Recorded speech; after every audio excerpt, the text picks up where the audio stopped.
अरुणाचल का आईएलपी को लेकर मेरे को ये बात करना है कि मेरे को एक इसका रूल सब कुछ सही है, ठीक है, आईएलपी आपने लागू किया हुआ अच्छी बात है, बट एक चीज़ मेरे को बहुत अजीब लगा। ये कोई लॉजिक नहीं बना कि अगर मैं एंट्री कर रहा हूँ नाहरलगुन से तो मैं 400 किलोमीटर घूमने जा रहा हूँ, तो वापस मैं 400 किलोमीटर ही आकर मैं एग्ज़िट करूँगा। कि भाई क्या है, मैं आईएलपी तो बना रहा हूँ, आपके हिसाब से तो आईएलपी बना ही रहा हूँ, ठीक है। तो अब एग्ज़िट तो मैं कोई भी गेट से ले सकता हूँ ना। हाँ, उस गेट का मेरे को परमिशन नहीं रहेगा तो फिर आप चार्ज करो, नो प्रॉब्लम।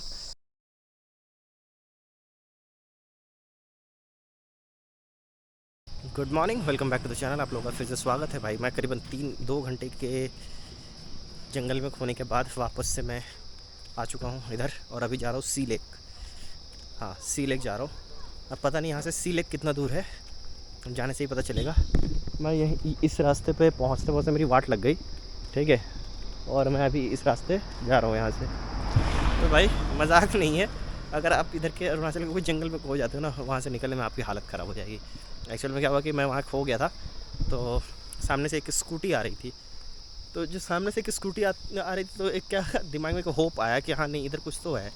मैं उसी रास्ते मैं चला गया। फिर मैं जाके देखता हूँ आगे कि हाँ भाई एक रास्ता, एक ग्राउंड टाइप है, और फिर देख रहा हूँ फिर एक जंगल है। मैं फिर कंफ्यूज़ हो गया, मैं अब क्या करूँ यार। तो फिर लास्ट में मैंने वहाँ से देखा जंगल के बीच से एक छोटा सा रास्ता जा रहा है, नॉर्मल पैदल चलने वाला जो रास्ता होता है वो रास्ता जा रहा है। उस रास्ते में मेन रोड पे आया, वहाँ से फिर नीचे पैदल होते हुए इधर आया, और अभी इधर जा रहा हूँ इस रास्ते से इधर सी लेक। अब पता नहीं सी लेक कितना किलोमीटर है। अभी क्या हुआ था कि सी लेक के बारे में बता रहा था आपको, तो एक मतलब दिमाग ख़राब हो जाएगा कि मैं जिस रास्ते होकर आया उसी रास्ते में सी लेक पड़ता है, बट उसका रूट अलग था।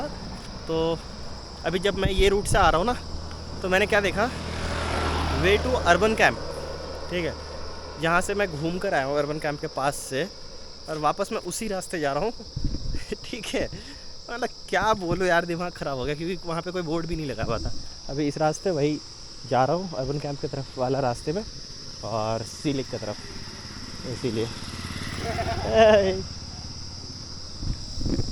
तो चलते हैं। और धूप भी लग रहा है, अब गर्मी। थोड़ी देर पहले धूप बहुत अच्छा लग रहा था, क्योंकि ठंडी वेदर से निकला था फॉरेस्ट के अंदर से, पसीने में गीला, और अभी धूप लग रहा है चुभ रहा है स्क्रीन बोल रहा है, स्किन में।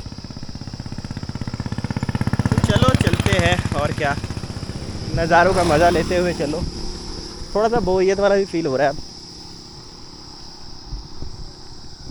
आप लोगों को जब लगे ना कि हाँ भाई आप अकेले घूम रहे हो, आपको बोर फील हो रहा है, तो आपसे जिन दोस्तों की बनती है ना, थोड़ी सी बातचीत बनती है, उनको फ़ोन करके ना मन भर के गालियाँ दो, ठीक है, कि भाई तू क्यों नहीं आया मेरे साथ घूमने, ये वो। और उसके बाद देखो आप पूरा रिफ़्रेश हो जाओगे, आपको लगेगा कि अब वो दोस्त मेरे साथ ही है। मैं मजाक कर रहा हूँ, ऐसे बोल रहा हूँ, ठीक है, सच में मत कर देना, नहीं तो लास्ट में ऐसा होगा, देखोगे कि आपस में लड़ाई हो गई आप लोगों की। तो इसीलिए सी लेक को दूसरे नेम से भी जाना जाता है, बहुत लोगों को नहीं पता है। तो सी लेक का दूसरा नेम है अमृत सरोवर। जी हाँ। तो मैं यहाँ आकर खुद देख रहा हूँ, मैं खुद देख के दंग हो गया कि अपने इंडियन कल्चर के नेम से भी जाना जाता है, अमृत सरोवर के नेम से। अभी चलते हैं, पहुँच गए हैं आसपास में। इस रास्ते थोड़ा सा ऊपर चलना पड़ेगा ट्रैक करके, और अभी मेरे पैरों में ना जान नहीं है चलने में, अब दर्द करने लगा है। मेरे पीछे जो गेट देख रहे हो यही है सी लेक का एंट्री गेट, और यहाँ पे चार्ज है एंट्री का, ठीक है। एग्जैक्टली मुझे पता नहीं, क्योंकि मैं एंट्री नहीं किया, क्योंकि मैं जहाँ से देखने का लोकेशन है वहाँ से मैंने देखा कुछ उतना ख़ास नहीं है, ठीक है। मतलब एक छोटा सा काइंड ऑफ लेक है, बोटिंग वगैरह आप कर सकते हो, और संडे है आज, तो लोगों का क्राउड भी थोड़ा ज़्यादा रहेगा घूमने वगैरह का। तो मैंने सोचा यार क्या ही जाऊँगा अंदर में, वही सेम काइंड ऑफ कह सकते हो नैनीताल वाला सिचुएशन है। एक लेक है, लेक में लोग बोटिंग कर रहे हैं, यहाँ फूड वगैरह का स्टॉल वगैरह है, वैसे टाइप का है। तो मैंने सोचा फिर क्या ही जाना, छोड़ो हटाओ। तो इसीलिए मैं बाहर से ही देख कर आ गया, मैंने वीडियो वगैरह नहीं निकाला, क्योंकि वो भी सही नहीं लगता कि विदाउट एंट्री आप आके वीडियो निकाल के चले जा रहे हो, एक रॉन्ग इमेज बनता है, इसीलिए। बाकी आपको आना है सी लेक तो आप इजीली आ सकते हो, कोई दिक्कत नहीं है, ठीक है। बीड़ी विलेज से सिर्फ 1 किलोमीटर डिस्टेंस है बीरी विलेज से। यहाँ बीरी विलेज का मेन ग्राउंड है, वहाँ से थोड़ा सा डिस्टेंस लंबा है, 2 किलोमीटर अप्रॉक्स। और मेन बीरी विलेज का जो मार्केट है वहाँ से 1 किलोमीटर है। तो आप कभी भी आ जाओ आराम से। मैं तो अभी फ़िलहाल फिर पैदल पैदल जा रहा हूँ आगे की तरफ। मैंने सोचा क्यों ना आप लोगों से कुछ बात कर लिया जाए ILP के बारे में, इनर लाइन परमिट के बारे में, जो अपने नॉर्थ ईस्ट में आप आते हो, अरुणाचल में, नागालैंड में, मणिपुर में, ठीक है, मिज़ोरम में, ठीक है, और त्रिपुरा में तो नहीं लगता है। तो ये 4-5 जगहों में आपको ILP लगेगा। तो ILP का मैं अरुणाचल का बताता हूँ, ठीक है। अरुणाचल का मैं अरुणाचल गया, नागालैंड गया, बाकी मिज़ोरम अभी तक नहीं गया हूँ, तो मिज़ोरम का मेरे को पता नहीं क्या प्रोसेस है। अरुणाचल का ILP को लेकर मेरे को ये बात करना है कि मेरे को एक इसका रूल, सब कुछ सही है, ठीक है, ILP आपने लागू किया हुआ, अच्छी बात है, बट एक चीज़ मेरे को बहुत अजीब लगा। क्या बताता हूँ कि आप जिधर से एंट्री करते हो आपको उधर से ही एग्ज़िट करना पड़ेगा। तो मतलब ये कोई लॉजिक नहीं बना कि अगर मैं एंट्री कर रहा हूँ नाहरलगुन से तो मैं 400 किलोमीटर घूमने जा रहा हूँ, तो वापस मैं 400 किलोमीटर ही आकर मैं एग्ज़िट करूँगा। ये मेरे को थोड़ा अजीब लगा, क्योंकि ILP में स्ट्रिक्टली मेंशन किया हुआ है आप जिधर से एंट्री कर रहे हो आपको उधर से एग्ज़िट करना पड़ेगा। और ये सिर्फ पेपर में लिखा हुआ है इसलिए नहीं बोल रहा हूँ। मेरे साथ मैं कुछ टाइम पहले आपने मेरे 1-2 वीडियो में आपने देखा होगा, एक भाई था मेरे साथ, ठीक है, वो एक दोस्त था रमन बोल के, वो भी ट्रैवल कर रहा था, तो वो अरुणाचल में। तो वो उसने क्या किया था, वो इधर से नाहरलगुन से उसने एंट्री किया था और इधर से वो घूमते हुए मेचुका चला गया था, और मेचुका जाकर उसने एग्ज़िट लिया था आपका शिव सागर से। अब शिव सागर से जब उसने एग्ज़िट लिया तो पुलिस वालों ने चेक पोस्ट पे, बॉर्डर पे, वहाँ पे उसको फ़ाइन चार्ज कर दिया 500 रुपये। तो उसने मेरे को खुद अपना स्टोरी शेयर किया कि देखो ऐसी सी बात है। तो मेरे को भी ये थोड़ा सा बहुत अजीब लगा कि भाई क्या है, मैं ILP तो बना रहा हूँ, आपके हिसाब से तो ILP बना ही रहा हूँ, ठीक है। तो अब एग्ज़िट तो मैं कोई भी गेट से ले सकता हूँ ना। हाँ, उस गेट का मेरे को परमिशन नहीं रहेगा तो फिर आप चार्ज करो, नो प्रॉब्लम, कि वो दूसरे अगर वैली में पड़ता है तो। बट ये चीज़ थोड़ा सा कैलकुलेशन मेरे को भी समझ में नहीं आया कि मैं एग्ज़िट किसी और से नहीं ले सकता, उधर से मैं 200-300 किलोमीटर मैं दूसरे रूट भी घूम सकता हूँ ना। उधर से मेरे को अगर बॉर्डर पास पड़ेगा एग्ज़िट का तो मैं उधर से भी एग्ज़िट ले सकता हूँ। मैं ये कोई नेगेटिव वे में नहीं बोल रहा हूँ, एक समझने वाले वे में बोल रहा हूँ।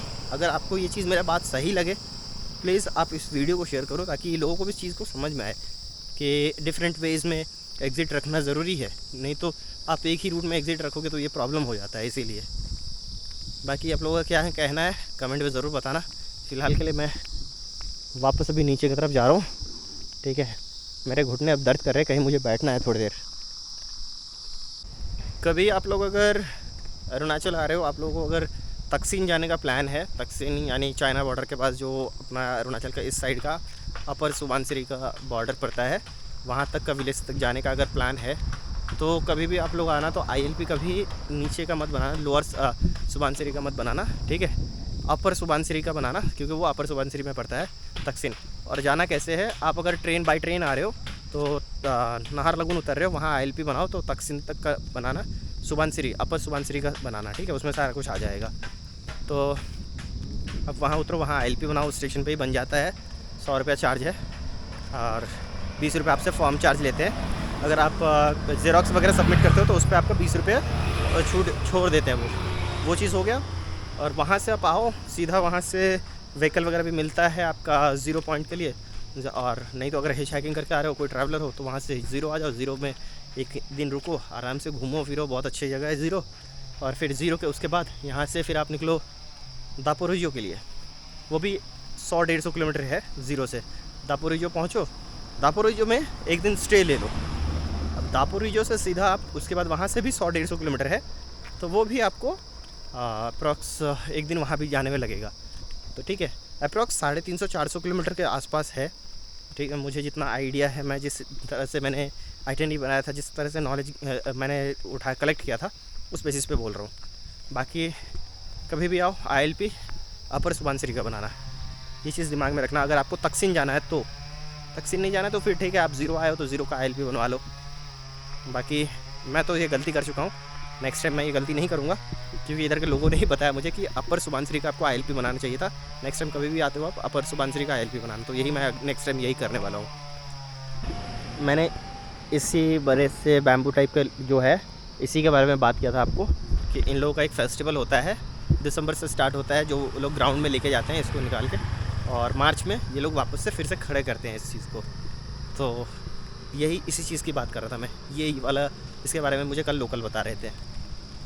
तो सी लेक से आने के बाद इसी क्रॉसिंग के पास रुका हुआ था, थक गया था, अब चलने का हिम्मत नहीं हो रहा है। अभी भी यहाँ से गेस्ट हाउस भी जाना है, तो करीबन 3 किलोमीटर 4 किलोमीटर चल के जाना पड़ेगा। तो फ़िलहाल के लिए ये ले लिया है खाने के लिए, एक माउंटेन ड्यू और एक ये वाला, ये 50 का है माउंटेन ड्यू, अभी बड़ा कर दिया है 20 रुपये का, 150 ml एक्स्ट्रा। तो ये 2 ले लिया, अभी खाते खाते पीते पीते चलेंगे। और थक गया था बहुत ज़्यादा, इसीलिए मेन रीज़न यही है, और कोई बहाना नहीं है। बाकी अभी मन था कि फ्लावर गार्डन जाने का, बट अभी पॉसिबल नहीं है मेरे द्वारा, मेरे से तो पॉसिबल नहीं है सच में। तो अभी चलते हैं रिसॉर्ट की तरफ।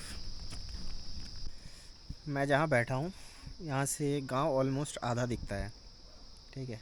जिस होम स्टे में मैं रुका हूँ वहाँ से बता रहा हूँ, एक साइड मतलब ज़ीरो वैली का होंग विलेज का आधा साइड दिखता है। ये देखो कितना शांति है, कितना खूबसूरत है।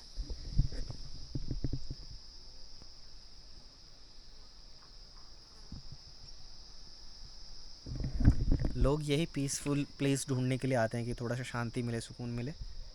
आओ मज़े से अपना लाइफ को सेलिब्रेट करो, मैं तो खुद बोलूँगा, ठीक है। आपके पास कम बजट है चलेगा, बहुत सारे ऑप्शंस हैं, बस आप घर से निकलो। मैं जैसे निकल जाता हूँ, मेरे पास पैसे से कुछ नहीं है, बट रैंडमली निकल जाता हूँ, कोई ना कोई मिल जाते हैं, कहीं पे रुक गया ज़्यादा। बट यही है, निकलने के बाद ज़्यादा सोचना मत, वरना आप आधे रास्ते से घर चले जाओगे। इसीलिए जैसे मैं नहीं सोचता ज़्यादा। पूरे दिन मैं इसी जगह बैठ बैठ के ना पूरे दिन आज टाइम बिता दिया, और इस जगह को मैं निहारता रहा भाई पूरे दिन। और शाम के टाइम सूरज देवता भी नीचे जा रहे हैं, ठीक है, सूरज मामा भी नीचे जा रहे हैं। तो अलग ही नशा है भाई यहाँ के हवाओं में, बहुत ही मज़ा आया। मतलब पता ही नहीं चला, मैं दोपहर के 12:30 बजे आया था वापस, और फिर 1-1:30 बजे तक मैं नहा के आराम से इधर आया, बैठ कर ऐसे कुछ फ़ोन चला रहा था भाई। दिल खुश हो गया, दिल दिल दिल दिमाग दोनों खुश हो गया। और एक चीज़ बताना चाहता हूँ मैं, कि अभी आपने अगर सुना होगा जिन्होंने, तो बहुत अच्छी बात है, नहीं तो मैं बता देता हूँ आपको इन्फॉर्मेशन के लिए, कि स्काई स्कैनर जो है, जहाँ पे चीपेस्ट फ़्लाइट वगैरह होटल वगैरह का हर कोई ढूंढते हैं, उन लोगों ने एनालिसिस के बेसिस पे बताया है कि आने वाले 2026 में नॉर्थ ईस्ट के एक ऐसा पॉइंट जो बहुत हाइप पे जाने वाला है, उसका नाम है जोरहाट। अभी जोरहाट के बारे में लोग स्काई स्कैनर पे बहुत ज़्यादा फाइंड कर रहे हैं, लोकेशन मतलब एयरपोर्ट के फ़्लाइट्स टिकट्स होटल्स वगैरह ये सब, ठीक है। तो आप सोच सकते हो भाई, अभी नॉर्थ ईस्ट पे कितना ज़्यादा फोकस किया जा रहा है टूरिज़्म पे स्पेशली। और ये बहुत अच्छी बात है कि इस बहाने डे बाई डे अपना नॉर्थ ईस्ट भी हम लोगों के साथ एक रिदम पकड़ेगा डेवलपमेंट में, बहुत अच्छी बात है। सही भी है एक तरह से, बहुत अच्छी बात है भाई। और बाकी मैं तो इसको निहार रहा हूँ। आप लोग बताओ, आप लोगों को कैसा लग रहा है, कमेंट में ज़रूर बताना। और चैनल को जाकर फटाफट सब्सक्राइब कर लो, ताकि अपने भाई को एक प्यारा सा भाई नोटिफिकेशन आ जाए कि सब्सक्राइब डन। अभी कंटिन्यू रखते हैं वीडियो को।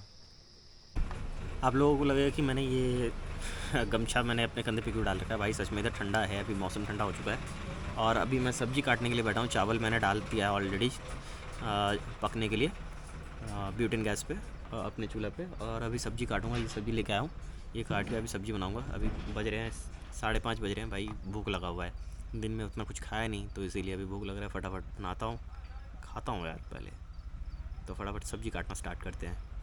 तो मैंने अभी खाना वाना बना लिया था, तो हम दोनों ने खा लिया। मैं खुद के लिए बना ही रहा था, तो सोचा कि भाई के लिए भी बना लेता हूँ, मैं अकेले ही खाऊंगा अच्छा नहीं लगेगा यार, वो भी पूरे दिन भूखे हैं। तो दोनों ने बैठ के खाना खा लिया सामने में ही, इस हट के नीचे अंदर में किचन में खाना बना लिया। आज फर्स्ट डे मैं किचन में गया था खाना बनाने के लिए भाई, क्योंकि दोनों साथ में खाएंगे इसीलिए। और अभी यहाँ पे बॉनफायर हो रहा है, भाई आग वाग जला के गए हैं अभी अंदर के कुछ काम के लिए। उसके बाद भाई भी आएगा, इधर बैठेंगे।